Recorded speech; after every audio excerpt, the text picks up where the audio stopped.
Bismillah Ustaz, jadi kami ingin tabayun tentang ceramah tausiah Ustaz di YouTube bahwa musik itu halal atau dibolehkan. Jazakallah khair. Antum kapan melihat tayangan saya? Ini poin pertama. Atau antum melihat utuh atau tidak? Yang kedua, apakah antum hadir di majlis itu cuma melihat atau cuma melihat cuplikan? Yang ketiga, dalam suasana apa saya menjawab pertanyaan itu? Karena setiap materi yang disampaikan, setiap majlis itu suasananya bisa berbeda. Apa yang ditanyakan nggak bisa antum bikinnya di hukum umum.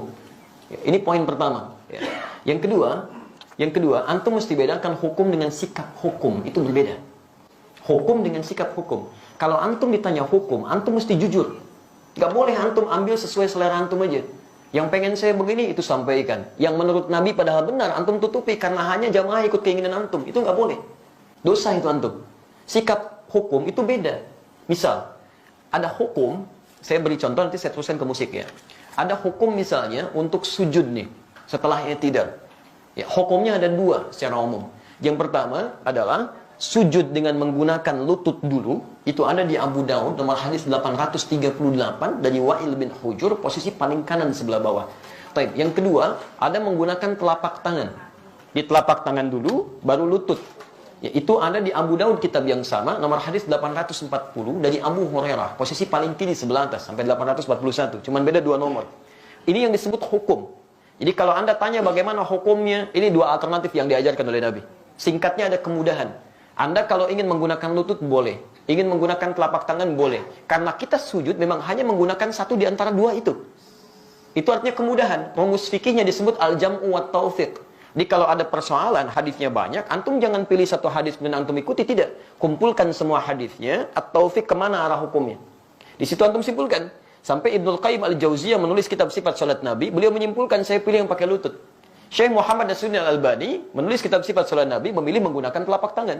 Jadi kalau antum ngajinya menggunakan kitab sifat salat Nabi Syekh al-Albani, pasti pakai telapak tangan itu. Lihatnya. Kalau antum baca kitab Syekh Ibnul Qayyim al-Jauziyah, Masya Allah akan menggunakan lututnya. Nah, dua-duanya dipraktekkan. Nah, jadi kalau antum menggunakan lutut benar, menggunakan telapak tangan benar, yang salah itu ya menggunakan selain keduanya. Bisa pakai kepala duluan gitu kan? Itu kan keliru. Ya. Dan diantara yang pakai kepala duluan belum apa-apa sudah rame gitu kan. Lihat orang pakai telapak tangan disebut ini salah nih, yang benar pakai ini. Mungkin antum ngambil salah satu aja. Dan yang tidak tepat ketika Anda mengajarkan pakai telapak tangan atau pakai lutut, Anda mengatakan nih yang lain salah nih, yang benar pakai ini. Hadisnya dhaif. Antum berani mendaifkan Syekh Ibnul Qayyim al-Jauziyah, antum siapa? Ya? Antum mengatakan yang pakai telapak tangan salah, antum di mana makamnya Syekh Al-Albani? Ini jangan sampai kita yang belum tentu hafal hadisnya jadi pada rame. Hadisnya aja nggak tahu gitu kan. Ya, itu hukum. Adapun sikap hukum itu pilihan antum terhadap hukum. Antum bersikap ingin menggunakan lutut, silakan. Bersikap ingin menggunakan telapak tangan itu silakan, itu nggak ada masalah di sini. Jelas di sini? Nah sekarang dari pemahaman ini, mari kita tarik kepada pertanyaan tadi. Musik apa sih hukumnya? Apa dulu musik tuh? Antum harus kenali dulu. Apa dulu musik? Jangan-jangan ribut masalah musik, antum sendiri nggak kenal musik. Antum menghukumi musik, handphone antum sendiri banyak musiknya. Ringtone, tone itu kan musik. Begitu bunyi, musik itu haram. Bunyi, tending gitu kan. Masya Allah. Haram semua tuh di HP antum tuh. Antum harus kenali dulu apa itu gitu kan. Musik itu segala suara yang menghasilkan irama. Ingat ya, kami alhamdulillah saya sampai S2 itu, spesialis saya di bahasa Arab.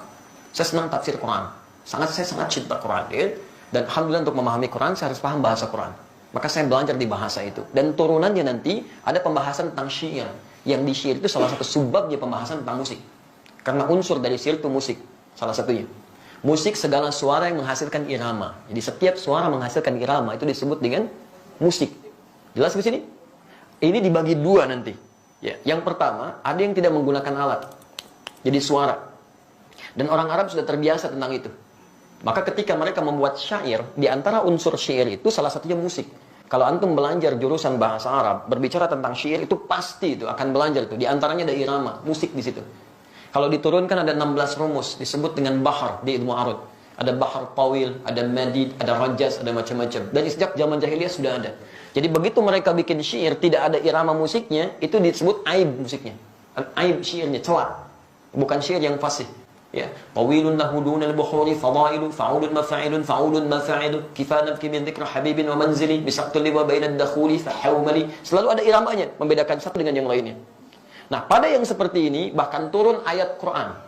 Saya ulang ya, bahkan surah khusus yang membahas tentang kebiasaan mereka. Surah ke-26, disebut Asy-Syu'ara.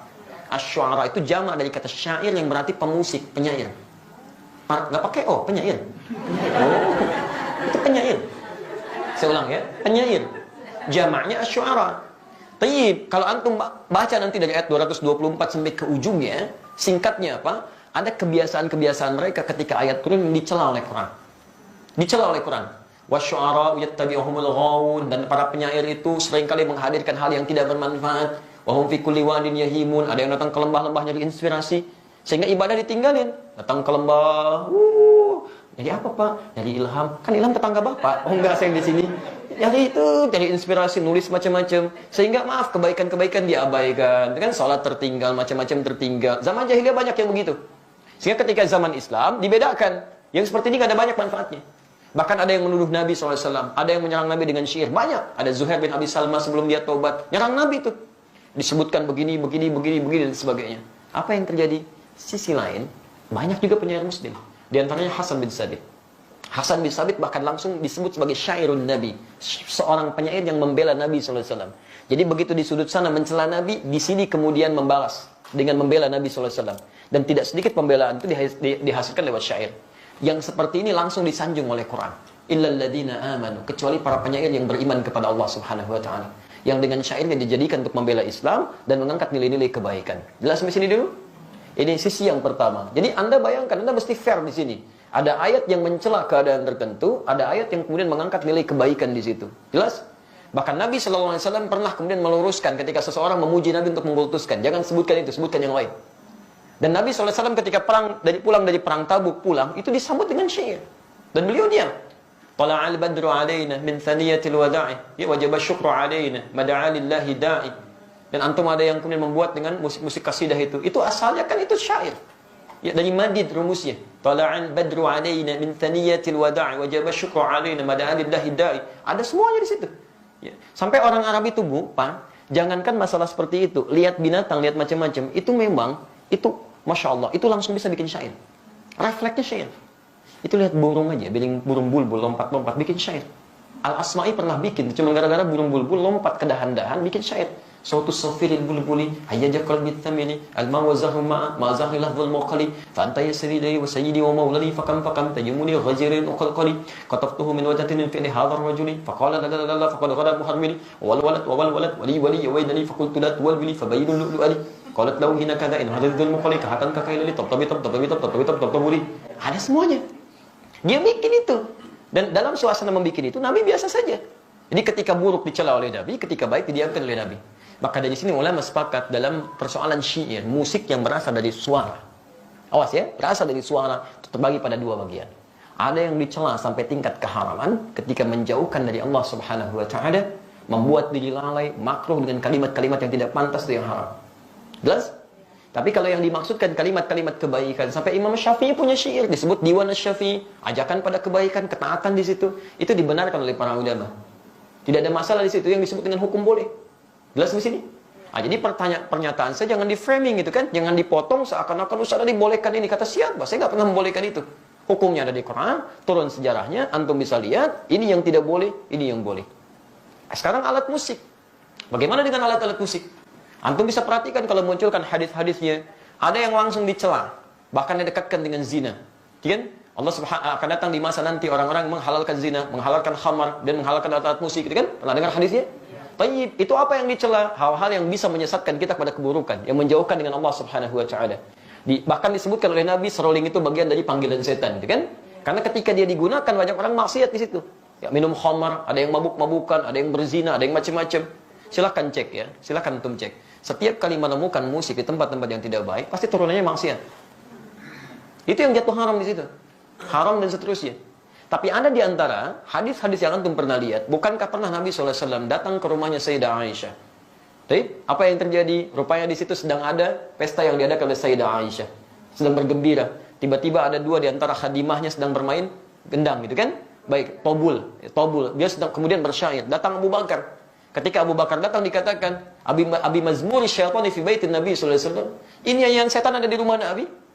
Kata Nabi, biarkan, daha ya Abu Bakar. Falikul ummatin 'id. Karena setiap orang, setiap umat punya hari rayanya. Biarkan aja katanya. Jadi ada yang dibiarkan oleh Nabi, ada yang tidak diperkenankan. Tapi pembiaran Nabi itu juga bukan menjadikan Nabi fokus kepadanya. Nabi nggak fokus. Nabi nggak pernah misalnya pikirin itu, nggak pernah nikmati itu. Jadi beliau biarkan, tapi beliau nggak mencela. Jelas di sini? Ini menunjukkan bahwa pada hakikatnya Nabi tidak mengutamakan tentang musik itu. Yang walaupun itu dibenarkan sebagian yang tadi itu. Tapi kemudian beliau tidak hindarkan karena dikhawatirkan nanti umatnya malah fokus kepada hal yang demikian. Jadi ada yang dibenarkan oleh Nabi, tidak seketika dilarang dalam sifat-sifat yang seperti tadi. Adapun yang tadi alat musik yang lain, yang digunakan pada sesuatu yang maksiat, yang tidak baik, itu yang dihukumi haram oleh agama. Dan pada hakikatnya alat itu nggak ada hukumnya. Alat benda nggak ada hukumnya. Saya mau tanya apa hukumnya golok? Apa hukumnya pisau? Nah, antum belajar usul fikih dulu. Hukum itu tidak melekat pada benda. Hukum itu melekat pada amalan. Ingat, pada amal, bukan pada benda. Golok digunakan untuk apa? Kalau digunakan untuk sembelih hewan korban, maka hukumnya dia halal. Tapi kalau digunakan untuk, nah ini poinnya. Misal, ancam orang, bunuh orang. Saya kemarin ke Bali, Masya Allah. Ya. Begitu turun dari rumah makan, ada seorang, Ustaz, mohon Ustaz untuk makan hari ini aja, untuk makan hari ini aja. Tapi yang dipegang, golok, kemudian pisau, ditutup, bagi di hadapan ke kita. Begini, Ustaz, tolong untuk makan hari ini. Masya Allah. Itu luar biasa, kan? Itu luar biasa, dia meminta dengan cara yang tidak elok gitu kan. Walaupun kita paham maksud dia butuh sesuatu. Tapi dia katakan, ini loh pisau saya. Ini golok saya gitu kan. Itu nggak boleh seperti itu. Haram hukumnya golok digunakan demikian. Jelas ya? Nah, jadi teman-teman, ketika saya ditanya hukum, saya jelaskan inilah hukumnya begini. Tapi kalau Anda tanya saya, apa sikap hukum saya? Kalau saya menjauhi itu. Saya jauhi gitu kan. Saya tinggalkan, saya jauhi. Sekalipun saya paham teorinya. Dan dari situ saya paham, orang barat mengambil rumus-rumus musik dari situ. Saya sampai hafal. Hafal saya rumus gitar, rumus piano, saya hafal. Karena mereka ngambil dari situ, saya pelajari itu. Tapi saya nggak pernah main begituan. Apakah kalau kita menghafal sesuatu, kalau tas disebut saya membolehkan? Belum tentu. C, D, F, G, B, C, D, F, C, D, F, G, D, F, G, A, B, C, D, A, B, C, D, F, G, A, F, G, A, B, C, D, E, B, C, D, F, B, C, D, A, B, B, C, D, B, C, D, A, B, C, D, A, B, C, D, antum aja belum tentu tahu tuh. Jadi kita membaca sesuatu bukan berarti kita masuk di dalamnya, tidak gitu kan. Untuk merumuskan rumus hukum yang boleh, yang tidak boleh. Antum mungkin biasa, tapi bagaimana dengan orang-orang yang profesi di dalamnya? Ada yang mengajar begini, ada yang begitu. Saya mesti berikan pendalaman hukum seperti ini. Tapi sikap saya seperti ini. Jelas di sini? Baik. Antum boleh tidak sepakat, tapi jangan sampai ketidaksepakatan itu menjadikan kita harus saling mencela. Itu nggak boleh. Nggak boleh. Dalam tidak sepakat pun nggak boleh mencela. Apalagi dalam hal sepakat, kan? Baik.